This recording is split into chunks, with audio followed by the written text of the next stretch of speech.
సమస్త ప్రవర్తన యందు పరిశుద్ధులయ్యుండుడి. 1 పేతురు 1:16. పరిశుద్ధతయే దేవుడు కోరుకునేది. పరిశుద్ధత లేకుండా ఎవరును దేవుని చూడలేరు. పరిశుద్ధాత్మ లేకుండా ఎవరును ఎత్తబడే గుంపులో ఉండరు. హృదయ శుద్ధి గలవారు ధన్యులు, వారు దేవుని చూచెదరు. దేవుడు ఆత్మయున్నాడు, ఆత్మ లేనివాడు నా వాడు కాడు అని దేవుడు సెలవిస్తున్నాడు. ఆత్మను ఆర్పకుడి, ఆత్మీయముగా బ్రతుకుటకు ఆత్మానుసారముగా జీవించుడి.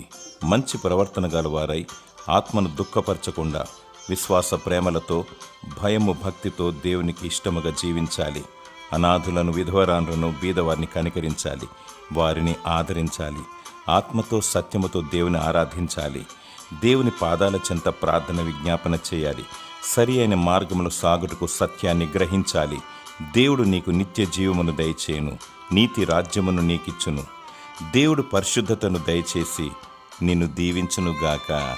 ఆమేన్.